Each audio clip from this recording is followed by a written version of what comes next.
현재 진술 조서를 제시하지 않는 것은 증거로 채택된 내용입니다. 이의 있습니다. 모든 진술을 거부하시겠습니까?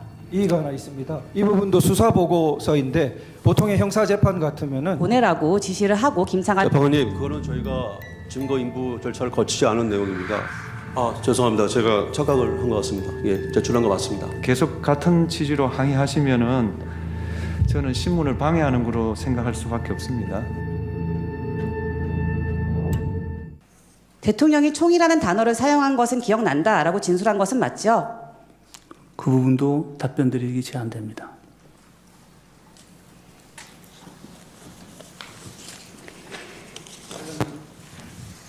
절차 이 부분이 하나 있습니다. 지금 현재 진술 조서를 제시하지 않는 것은 진전된 일입니다만 진술 조서 자체의 문구를 그대로 따서 이렇게 질문하고 있기 때문에 사실상 제시하는 효과와 마찬가지 양상을 빚고 있습니다. 그 취지를 가지고 묻는 것은 모르되 진술 조서의 문구 그대로를 축자적으로 제시하는 것은 진술 조서 제시와 효과가 같기 때문에 그 부분에 대해서 이의를 제기하는 것입니다. 그렇게 해주세요. 조서의 내용의 취지를 묻는 방식으로 신문하겠습니다. 아니. 진술 조서를 언급하지 마시고 네. 그냥 물어보시라고요. 알겠습니다.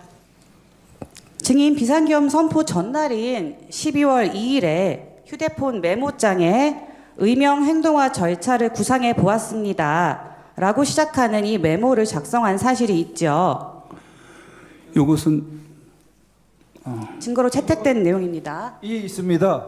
이 부분은 디지털 증거인데 형사적 같으면은 디지털 포렌식을 거쳐야 하고 엄격한 증거조사 절차를 거쳐야 하는 것입니다. 그럼에도 불구하고 이렇게 중요한 진술과 증거에 있어서 아무런 포렌식 절차를 거치지 않은 디지털에서 인용했다는 것을 메모로 띄우고 이런 방식은 굉장히 부적절하다고 생각됩니다.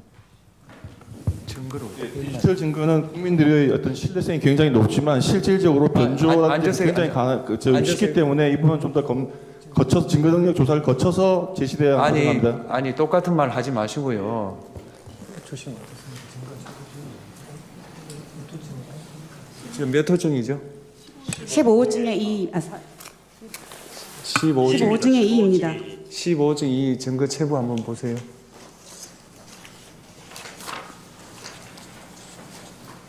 채택됐어요?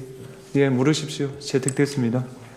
증인이 이 자리에서 수사기관에서 진술했던 내용들을 모두 묵비하고 기억나지 않는다거나 말하는 것이 제한된다고 하는 것보다는 보다 떳떳하게 이를 밝히는 것이 국가와 국민에게 진정으로 봉사하고 헌신하는 길 아닙니까?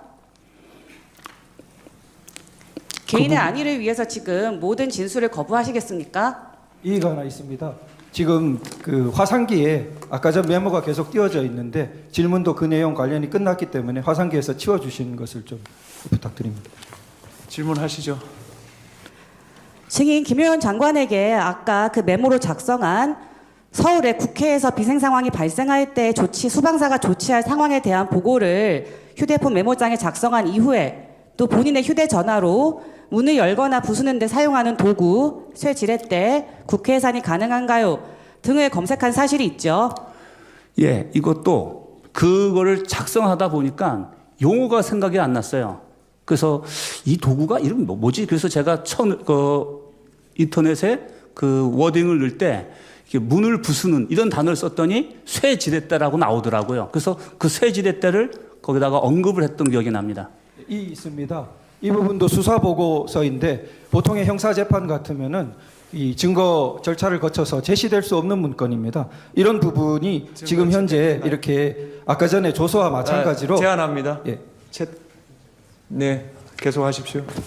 증거 채택된 데 대해서 계속 같은 취지로 항의하시면은 저는 신문을 방해하는 거로 생각할 수밖에 없습니다. 증인의 부관이나 증인의 지휘관들이 듣지 않은 내용, 기억에 반하는 내용을 허위로 이야기해서 증인을 곤란하게 할 특별한 이유가 있습니까? 저는 저희 부하들을 믿고 절대 그러지 않을 부하들이라고 확신합니다. 증인은 아까 말씀하신 것처럼 수방사 병력은 실제 국회 본청에 진입을 하거나 국회의원들을 끌어내는 임무를 수행한 것은 없다. 이렇게 얘기를 하고 계신데 그럼 수방사 병력이 그런 일을 하지 않았는데 증인이 대통령이 하지도 않은 말을 지어내서 기억에 반해서 대통령과 증인의 책임을 무겁게 만드는 진술을 검찰에서 굳이 할 이유가 있었나요? 그 부분에 대해서도 답변 드리지 않겠습니다. 증인이 아까 이제 출동할 때 구체적 임무를 부여하지 않았느냐라는 질문에 대해서 맞다고 대답을 하였습니다. 근데 증인이 현장에 도착한 병력에게는 현장에서는 상황 평가를 하고 지시를 했죠. 아까 말씀하신 내용은 비무장으로 총기와 탄약을 두고 진입해라, 국회로 이동해라라고 지시하시고 그와 함께 국회로 들어가서 양재형 협력관 만나서 출입 인원 통제해라, 본청 게이트 받아서 막아라라는 내용으로 지시하신 적 있죠. 그 부분도 답변 드리지 않겠습니다. 근데 그것도 기본 매뉴얼상의 외곽 대치선에서 하는 역할과 동일한 의미에서 한 얘기입니다. 방위와 경계를 하기 위해서 투입했다 이런 말씀이신가요? 그렇습니다. 증인 아까 그 피청구인 측에서 제시했던 갑 121호증의 이 김창학 단장과 이진우 사령관 사이의 통화를 보면 증인이 이제 담 타고 이제 집어넣어 보내라고 지시를 하고 김창학 재판관님, 그거는 저희가 증거 인부 절차를 거치지 않은 내용입니다. 방금 조금 전에 증인께서 제시하셨 의로증입니다. 저희는 의로증입니다. 저희가 동의한 증거입니다. 증거 동의한 저희는 걸- 요거만 제출했습니다. 아니 증거 저희가 제출한 증거는 전혀 다릅니다. 부분이 다르다는 증거 건가요? 설명서에 있었습니다. 증거로 제출되었고 저희가 아니요, 저희는 직접 혐의를 제출했기 때문에 이 부분만 저희가 증거로 제출했습니다. 한번 몇 호증이라고요? 121호증의 2호증입니다. 띄워보세요.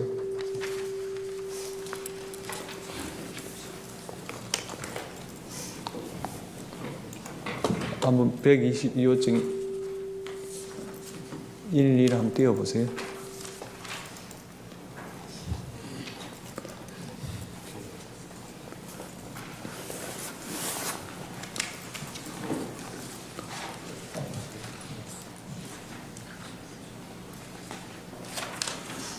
죄송합니다. 제가 착각을 한 것 같습니다. 예, 제출한 거 맞습니다. 예, 시계 넣으십시오. 하세요.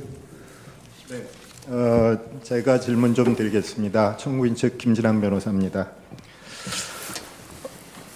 저는 증인이 아주 불행한 군인이라고 생각을 합니다. 그 상황에서 그 직위에 있었기 때문에 불행한 운명에 처한 안타까운 군인이라고 생각을 하고요.